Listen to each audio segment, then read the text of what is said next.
Selamat pagi, selamat siang, selamat sore, ataupun selamat malam Bumi dan teman-teman.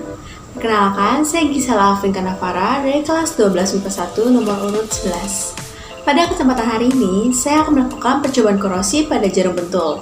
Selamat menyaksikan. Wait.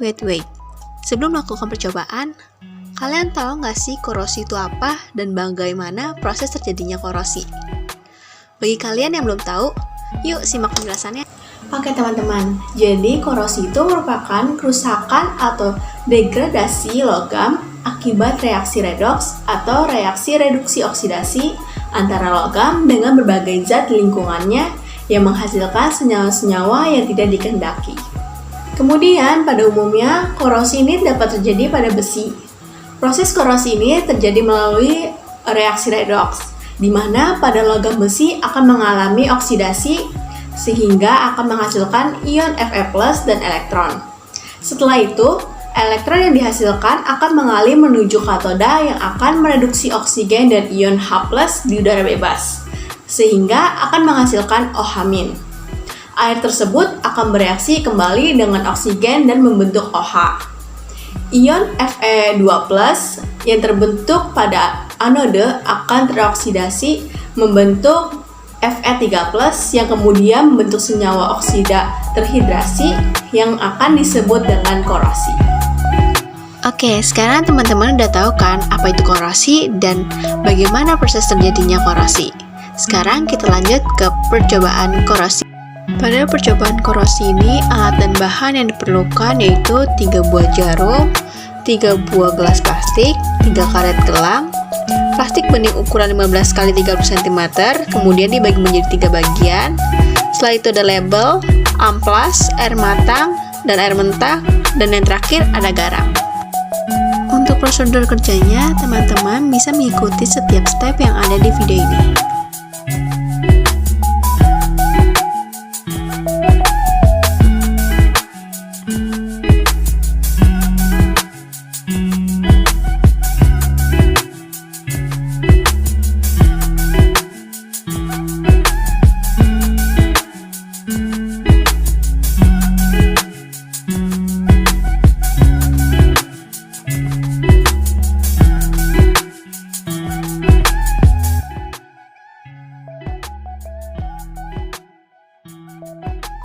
Di hari ke-0 ini, jarum pentul belum mengalami korosi.